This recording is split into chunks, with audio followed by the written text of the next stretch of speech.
ನಕ್ರೆ ಆಯಸ್ಸು ಜಾಸ್ತಿ ಆಗುತ್ತೆ ಅಂತ ಹೇಳ್ತಾರೆ, ಬಟ್ ನಗ್ಸೋದು ಅಷ್ಟು ಈಸಿಯಾದ ಕೆಲಸ ಅಲ್ಲವೇ ಅಲ್ಲ.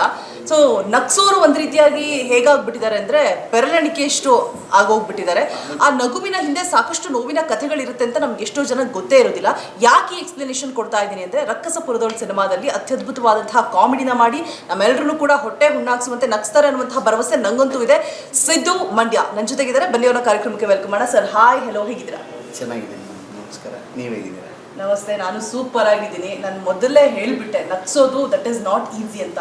ಹೀರೋ ಪಾತ್ರ, ವಿಲನ್ ಪಾತ್ರ, ಹೀರೋಯಿನ್ ಪಾತ್ರ ಅದನ್ನ ಪಕ್ಕಕ್ಕಿಟ್ರೆ ಸವಾಲಾಗಿರೋದು ಅಂತ ಹೇಳಿದ್ರೆ ನಗ್ಸೋದೆ ನಿಜವಾಗ್ಲು. ಸೊ ಆ ಪಾತ್ರವನ್ನು ನಿಭಾಯಿಸ್ತಾ ಇದ್ರೆ ಎಷ್ಟು ಹೆಮ್ಮೆ ಇದೆ. ಮೊದಲನೇದಾಗಿ ಹೆಮ್ಮೆ ಅನ್ನೋದಕ್ಕಿಂತ ಮೇಡಮ್, ಅಂದರೆ ರೈಟ್ರೇ ಇಂಪಾರ್ಟೆಂಟ್ ಮೇಡಮ್. ಯಾಕೆಂದರೆ ಒಂದು ಡೈಲಾಗ್ಸ್ ನಮ್ಮ ಬಾಯಿಂದ ಹೇಳ್ತಿದ್ದೀವಿ ಅಂದರೆ ಒಬ್ಬ ರೈಟ್ರಿಗೆ ಆ ಬರವಣಿಗೆ ಮೇಲೆ ಭರವಸೆ ಹೆಂಗಿರುತ್ತೋ, ಆ ಬರವಣಿಗೆ ಆದಮೇಲೆ ಆರ್ಟಿಸ್ಟ್ ಕೈಗೆ ಡೈಲಾಗ್ ಶೀಟ್ ಬಂದಾಗಲೂ ಆ ಭರವಸೆ ನಮಗೆ ಸಿಗುತ್ತೆ ಅನ್ನೋದು ಹೇಳ್ತೀನಿ ಮೇಡಮ್.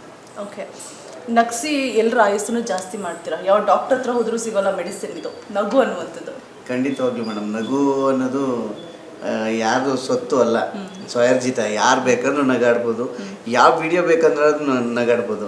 ಅಂದರೆ ನಮ್ಮ ಇವಾಗ ರಕ್ಕಸಪುರದಲ್ಲಿ ನಾನು ತುಂಬ ಥ್ಯಾಂಕ್ಸ್ ಹೇಳೋಕ್ಕೆ ಇಷ್ಟಪಡ್ತೀನಿ. ಯಾಕೆಂದರೆ ದೊಡ್ಡವ್ರು ಸಿನಿಮಾ ಮಾಡೋದಕ್ಕೆ ಆಗೋದೇ ಇಲ್ಲ. ಯಾಕೆಂದರೆ ಇವಾಗ ನೋಡಿರ್ತಾರೆ, ಸರಿ ಈ ಹುಡುಗನ ಕ್ಯಾರೆಕ್ಟರ್ ಮಾಡೋಣ ಅಂತಾರೆ. ನಮ್ಗೆ ಫೋನ್ ಮಾಡಿ ಕೇಳಿದ್ರೆ ಸರಿ ಪೇಮೆಂಟ್ ವಿಚಾರ, ಪೇಮೆಂಟ್ ಏನು ತೊಗೋತಾ ಇದ್ದಾರೆ ಸರ್ ಅಂತ. ಪೇಮೆಂಟ್ ಇಷ್ಟು ಅಂದರೆ ರೀ ಅವನಕ್ಕಿಂತ ಚೆನ್ನಾಗಿರೋನು ಆ್ಯಕ್ಟ್ ಮಾಡೋದು ಸಿಗ್ತಾನೆ, ಬಿಟ್ಬಿಡಿ ಅನ್ನೋ ಥರ ಇರ್ತೀವಿ.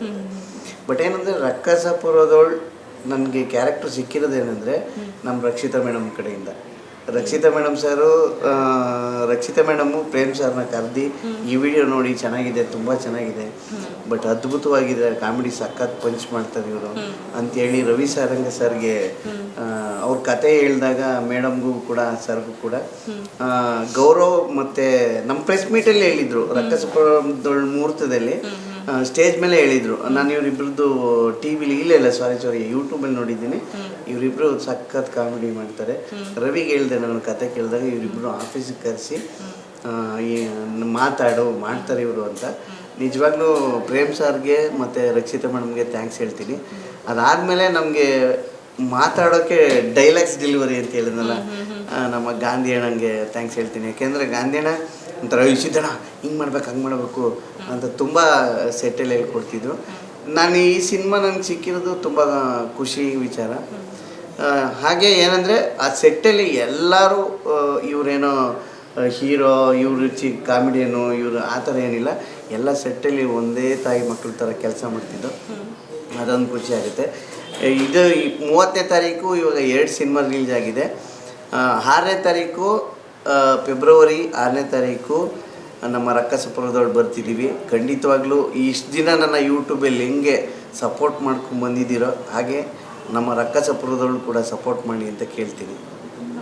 ಸರಿನಾ, ಯೂಟ್ಯೂಬರ್ಸ್ ಅಂತ ಏನೇ ಅದನ್ನೇ ಸಪ್ರೇಟಾಗಿ ಒಂದು ವರ್ಗ ಮಾಡ್ಬಿಟ್ಟು ಅಲ್ಲಿಗಷ್ಟೇ ಸೀಮಿತ ಆಗಿರ್ತೀರಾ. ಇವಾಗ ಬೆಳಗ್ಗೆ ತಾನೇ ಒಂದು ಸಿನಿಮಾ ಮುಗಿಸ್ಕೊಂಡು ಬಂದಿದ್ದೀರಾ, ಅಮೃತ ಅಂದರೆ. ಸೊ ಅದು ಸಿಕ್ಕಾಪಟ್ಟೆ ಅಲ್ಲಿರೋಂತಹ ಕಲಾವಿದರಾಗಿರ್ಬೋದು ಎಲ್ಲರೂ ಕೂಡ ಸಿಕ್ಕಾಪಟ್ಟೆ ನಗ್ಸೋರೇನೆ. ಸೊ ಏನಂತ ಅಂದರೆ ಈ ಬಿಗ್ ಸ್ಕ್ರೀನಿಗೆ ಬಂದಂತಹ ಸಂದರ್ಭದಲ್ಲಿ ಎಲ್ಲೋ ಒಂದು ರೀತಿ ಡಿಫ್ರೆನ್ಷಿಯೇಟ್ ಆಗುತ್ತಾ ಅಂದರೆ ಇಲ್ಲಷ್ಟೇ ಜನ ನಿಮ್ಮನ್ನು ಇಷ್ಟಪಡೋದು, ಬಿಗ್ ಸ್ಕ್ರೀನಲ್ಲಿ ಅಂದರೆ ಸಿನಿಮಾ ಸೋತಂತಹ ಸಂದರ್ಭದಲ್ಲಿ ಆ ಥರ ಏನಾದರೂ ಅನುಭವಗಳು ಆಗಿದೆಯಾ? ಬೇಡಪ್ಪ ಇದೇ ಮಾಡ್ಕೊಂಡು ಹೋಗೋಣ ಅನಿಸಿದೆಯಾ?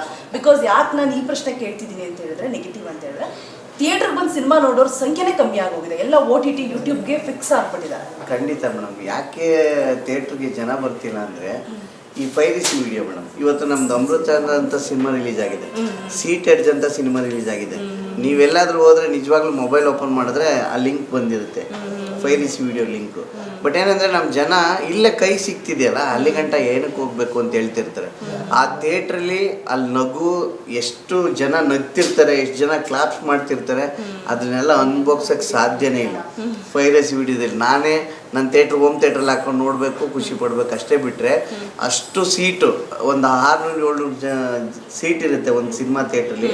ಆ 700 ಸೀಟು ಕೂಡ ಫಿಲ್ ಆಗಿ ಅವರು ಕಾಕೆ ಆಗ್ತಿರ್ತಲ್ಲ, ಹಂಗೆ ನಗ್ತಿರೋದು, ಕ್ಲಾಸ್ ಮಾಡೋದೆಲ್ಲ ನೋಡಿದ್ರೆ ಅದು ನಮಗೆ ಅಮೇಜ್ ಅನ್ನಿಸುತ್ತೆ. ನಾವು ಯಾವತ್ತೂ ಹಂಗೆ ಅಂದ್ಕೊಂಡೇ ಇಲ್ಲ. ನಮ್ಮ ಖಂಡಿತವಾಗ್ಲೂ ಚಿಕ್ಕ ಯೂಟ್ಯೂಬಿಂದನೂ ಬೆಳೆಸಿದ್ದಾರೆ. ನಾನು ಇದಕ್ಕಿಂತ ಮುಂಚೆ ಸಿನಿಮಾಗಳು ಮಾಡಿದ್ದೀನಿ. ಸಿನಿಮಾ ಮಾಡಿ ಕೊರೋನಾ ಬಂದಮೇಲೆ ನಮ್ಮದು ಯೂಟ್ಯೂಬಲ್ಲಿ ನಮ್ಮದು ರೆಕಗ್ನೈಸ್ ಅಂತ ಸ್ಟಾರ್ಟ್ ಆಗಿದ್ದು. ಅದಕ್ಕಿಂತ ಮುಂಚಿತವಾಗ್ಲೂ ಮಾಡಿದ್ದೀವಿ. ಒಂದು ಗೋಣಿಚೀಲ ಅಂತ ಶಾರ್ಟ್ ಫಿಲ್ಮ್ ಮಾಡಿದ್ದು, ಆಮೇಲೆ ಪುಟ್ಕೋಸಿ ಅಂತ ಒಂದು ಶಾರ್ಟ್ ಫಿಲ್ಮ್ ಮಾಡಿದ್ದು, ಋಣ ಅಂತ ಮಾಡಿದ್ದು, ಜನಕ ಅಂತ ಮಾಡಿದ್ದು, ಆಮೇಲೆ ಇದು ಇನ್ನೊಂದು ಶಾರ್ಟ್ ಫಿಲ್ಮ್ ಮಾಡಿದ್ದು ಉಮಾ ಗೋಲ್ಡ್ ಅಂತ. ಎಲ್ಲ ಡಿಫ್ರೆಂಟ್ ಕ್ಯಾರೆಕ್ಟರ್ ಮಾಡಿದ್ದು. ಅವಾಗಲೂ ಕೂಡ ನಾನು ಅನ್ಕೋತಾ ಇದ್ದೆ ಯಾವ್ದಾದ್ರು ದೊಡ್ಡ ಸಿನಿಮಾ ಸಿಕ್ಕಿದ್ರೆ ಸಾಕು ಮಾಡೋಣ ಅಂತ. ಬಟ್ ನನಗೆ ಕಾರಣ ಆದಮೇಲೆ ಸಿಕ್ಕಿದ್ದು. ಒಂದು ಲೈಫ್ ಅಂದರೆ ಇವಾಗ ಒಂದು 7-8 ಸಿನಿಮಾ ಮಾಡ್ತಿದ್ದೀವಿ. ಇವಾಗ 30ನೇ ತಾರೀಕು 2 ಸಿನಿಮಾ ರಿಲೀಸ್ ಆಗಿದೆ, 6ನೇ ತಾರೀಕು 2 ಸಿನಿಮಾ ರಿಲೀಸ್ ಆಗ್ತಿದೆ. ಸುಖಿ ಭವ ಅಂತ ಒಂದು ರಿಲೀಸ್ ಆಗ್ತಿದೆ, ಆಮೇಲೆ ರಕ್ಕಸಪುರದೋಳು ಅಂತ ಒಂದು ರಿಲೀಸ್ ಆಗ್ತಿದೆ. ಸುಖಿ ಭವದಲ್ಲಿ ಕಡಿಮೆನೇ ಕ್ಯಾರೆಕ್ಟರ್ ಇದ್ರು ಒಂದು ನಗಿಸೋ ಪ್ರಯತ್ನ ನಾವು ಮಾಡಿದ್ವಿ. ಇದರಲ್ಲಂತೂ ಅಮೇಜ್ ಕ್ಯಾರೆಕ್ಟ್ರು. ನಾವು ಪ್ರತಿ ಫ್ರೇಮ್ ಟು ಫ್ರೇಮಲ್ಲೂ ಒಂಥರ ಬೇರೆ ಥರ ಕ್ಯಾರೆಕ್ಟರ್ ಹೋಗ್ತಾ ಇರುತ್ತೆ. Thank you madam. ಒಂಥರ ಬೇರೆ ಥರ ಕ್ಯಾರೆಕ್ಟರ್ ಅಂದರೆ ಒಂಥರ ಅಂದರೆ ಮೇಡಮ್ ಅಂದರೆ ಈ ನಾನು ಕತೆ ಬಿಟ್ಕೊಟ್ಬಿಟ್ರೆ ಕಷ್ಟ ಆಗುತ್ತೆ, ನಮ್ಮ ಡೈರೆಕ್ಟರ್ ನಂಗೆ ಹೊಡಿತಾರೆ. ಯಾಕೆಂದರೆ 6ನೇ ತಾರೀಕು ನೀವು ನಾವು ಎಲ್ಲ ನಮ್ಮ ಪ್ರೇಕ್ಷಕರು ಕೂಡ ಜೊತೆಲಿ ಕೂತ್ಕೊಂಡು ಸಿನಿಮಾ ನೋಡಿದಾಗ ಖುಷಿಯಾಗಿರುತ್ತೆ. ಅವಾಗ ಹೊರಗಡೆ ಬಂದಾದ್ಮೇಲೆ ನನ್ನ ಆ್ಯಕ್ಚುಲಿ ತುಂಬ ವೈಟ್ ಇದಿಲ್ಲ, ಅದಕ್ಕೆ ಬಿಳಿಯಪ್ಪ ಅಂತ ಕಟ್ಕೊಂಡಿರ್ತೀನಿ. ಅದೊಂದು ಬಿಳಿಯಪ್ಪ ಅಂತ ಒಂದು ಕ್ಯಾರೆಕ್ಟರ್ ಅಷ್ಟೇ, ನೇಮ್ ಹೇಳ್ತೀನಿ. ಕಲರ್ ನೋಡಿ ಪಾತ್ರ ಕೊಟ್ಟಿದ್ದಾರೆ. ನಮ್ಮ ಗಾಂಧಿ ಹೇಳೋದೇ ಕಾರಣ. ಏನು ಕೊಡೋಣ ಇವ್ರಿಗೆ ಏನು ತಿಳ್ಕೊಡೋಣ ಅಂತ. ಅಣ್ಣ ಸಿದ್ದು ಮಂಡ್ಯ ಅಂತ, ಅಣ್ಣ ಸಿದ್ದು ಸಾಕು ಅಂದು. ಇಲ್ಲ ಒಂದೇನೋ ಏನು ಕೊಡ್ಬೋದು ಅಂತ ಯೋಚನೆ ಮಾಡಿ ಅದನ್ನು ಕೊಟ್ಟರು. ಖುಷಿ ಆಗುತ್ತೆ. ಯಾಕೆಂದರೆ ನಾವು ಅವ್ನು ನೋಡಿ ನಾನೇನೋ ವೈಟ್ ಗಿರೋ ಏನಪ್ಪ ಕರಿಯಪ್ಪ ಅಂದರೆ ಏನು ನಾನು ಬೆಳಗಿಲ್ವ ಯಾಕೆ ಹಿಂಗೆ ನೋಡ್ತಾ ಇದ್ದಾರೆ ಅಂತ ಅನಿಸುತ್ತೆ. ಬಟ್ ನಾನು ಕರ್ಗಿರೋನ ಬಿಳಿಯಪ್ಪ ಅಂದಾಗ ನನಗೆ ನಗು ಬರ್ತಾಯಿತ್ತು. ಹಾಗೆ ಜನಕ್ಕೆ ಇನ್ನೂ ತುಂಬ ಆಸೆ ಆಗುತ್ತೆ ಅಂತ ನಮ್ದು. ಯಾಕೆ ಸರ್ ಕಪ್ಪು ಹೆಮ್ಮೆ, ನಮ್ಮ ಕೂದಲು ಕಪ್ಪು, ಸೌಂದರ್ಯನ ಜಾಸ್ತಿ ಮಾಡಿದ್ರೆ ನಮ್ಮ ಹೇರ್ಸ್ ಮೇಡಮ್, ಅದನ್ನ ನಮ್ಮ ಕಣ್ಗುಡ್ಡೆ ಕಪ್ಪು. ನಾನು ಅದನ್ನ ಹೇಳಲ್ಲ ಮೇಡಮ್, ಅಂದ್ರೆ ಕಪ್ಪು ಕಸ್ತೂರಿ ಅಷ್ಟೇ, ಕಪ್ಪು ಕಸ್ತೂರಿನೇ. ಬಟ್ ಕ್ಯಾರೆಕ್ಟರ್ ನೇಮ್ ಇರುತ್ತಲ್ಲ ಮೇಡಮ್. ಈಗ ನನಗೆ ಮಲೇರಿಯಾ ಮಾಮ ಅಂತ ಕರೀತಿದ್ರು ಒಂದು ಶಾರ್ಟ್ ಫಿಲ್ಮಲ್ಲಿ, ಒಂದು ಶಾರ್ಟ್ ಫಿಲ್ಮ್ ಮನೆ ಅಂತ ಕರೀತಿದ್ರು. ಹಂಗೆ ಒಂದೊಂದು ಕ್ಯಾರೆಕ್ಟರ್ ವೈಸಲ್ಲೂ ಅಂದರೆ ಇವಾಗ ಒಂದು ಕ್ಯಾರೆಕ್ಟರ್ ಮಾಡ್ತಿದ್ರು ಅಂದಾಗ ನೇಮ್ ಬರುತ್ತಲ್ಲ, ಆ ಪೆಟ್ ನೇಮ್ನೇ ಎಲ್ಲ ಕರೀದು. ಆ್ಯಕ್ಚುಲಿ ಅಮೃತಾಂಜನ್ ಸಿನಿಮಾದಲ್ಲಿ ಮಾಡಿರೋ ನಮ್ಮ ಸುಧಾಕರ್ ಗೌಡನ ಯಾರೋ ದೂರದಲ್ಲಿ ನಿಂತ್ಕೆ ಚರಂಡಿ ಚೆನ್ನಾಗಿದೆಯಾ ಅಂತಾರೆ. ಅಂದ್ರೆ ಅವ್ನು ಚರಂಡಿ ಅಂದರೆ ಅವ್ನು ಬೇಜಾರು ಮಾಡ್ಕೋಬಾರ್ದು. ಯಾಕೆಂದ್ರೆ ಆ ಕ್ಯಾರೆಕ್ಟರ್ ನೇಮ್ ಅದು, ಆ ಕ್ಯಾರೆಕ್ಟರ್ ಅವ್ರಿಗೆ ಇಷ್ಟ ಆಗಿರುತ್ತೆ. ಅವ್ರ ಲೈಫಲ್ಲಿ ಏನೋ ಒಂದು ಎಥಿಕ್ಸ್ ಆಗಿರೋದನ್ನ ಆ ಕ್ಯಾರೆಕ್ಟ್ರು ಫಾಲೋಅಪ್ ಮಾಡ್ತಾ ಇದ್ದಾಗ ಹಂಗನ್ಸುತ್ತೆ ಅಷ್ಟೇ. ಅದನ್ನೇ ಕರೀತಿರ್ತಾರೆ. ಒಟ್ಟಿನಲ್ಲಿ ಸಜ್ಜಾಗಿದ್ದೀರಾ ಫೆಬ್ರವರಿ 6ಕ್ಕೆ ನಮ್ಮೆಲ್ಲರೂ ಕೂಡ ನಗಿಸೋದಕ್ಕೆ. ಎಷ್ಟು ಕಾನ್ಫಿಡೆನ್ಸ್ ಇದೆ, ಎಷ್ಟು ಭರವಸೆ ಇದೆ, ಎಷ್ಟು ಭಯ ಇದೆ.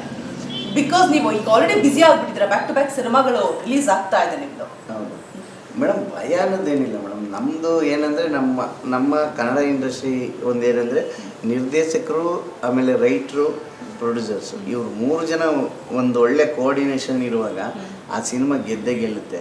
ಒಂದೇನೆಂದರೆ ಒಂದ್ಸಲಿ ತೆರೆಗೆ ಅಪ್ಪಳಿಸಿದ್ರೆ ಆ ಅಲೆಗಳು ಮತ್ತೆ ಅಪ್ಪಳಿಸ್ತಿರುತ್ತೆ ಗೊತ್ತಾ ಸಮುದ್ರದಲ್ಲಿ. ಹಂಗಾಗಬೇಕು ಅನ್ನೋದೇ ಆಸೆ ಮಾಡಿ. ವೈರಸಿ ವಿಡಿಯೋ ನೋಡೋದ್ರಿಂದನೇ ಒಂದು ಸ್ವಲ್ಪ ಜನ ಕಡಿಮೆನೆ.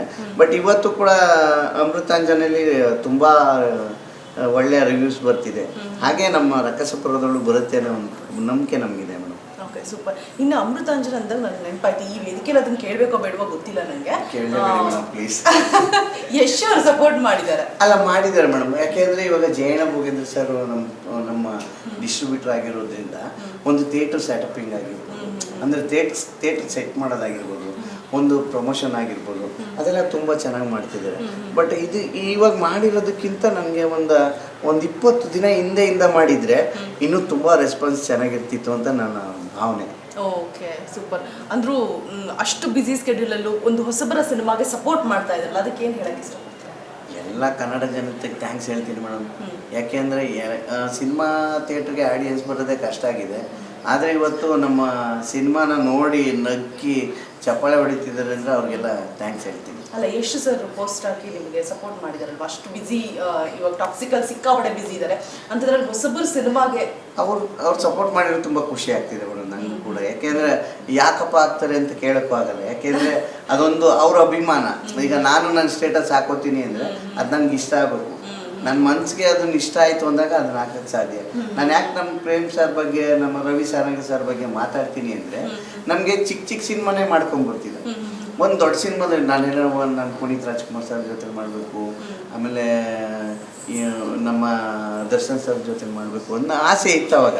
ಇವಾಗ ಮಾಡಿದ್ದೀನಿ ಅನ್ನೋ ಖುಷಿ ಇದೆ, ಖುಷಿ ಇದೆ. ನೆಕ್ಸ್ಟ್ 6ನೇ ತಾರೀಕು ರಿಲೀಸ್ ಆಗ್ತಿದೆ, ನಂಗೊಂದು ಒಳ್ಳೆ ಹೋಪ್ ಸಿಗುತ್ತೆ ಅನ್ನೋದು ಖುಷಿ, ಡಬಲ್ ಖುಷಿ ಇದೆ. 100%. Super Siddu sir, all the very best. ನಿಮ್ಮ ಸಿನಿಮಾಗೆ ಒಳ್ಳೇದಾಗ್ಲಿ, ಇನ್ನೂ ಹೆಚ್ಚು ಬ್ಯುಸಿ ಆಗಿ ಇನ್ನೂ ಹೆಚ್ಚು ನಮ್ಮನ್ನ ನಗಿಸಿ ಅಂತ ಹೇಳ್ತಾ ಧನ್ಯವಾದ. Thank you madam.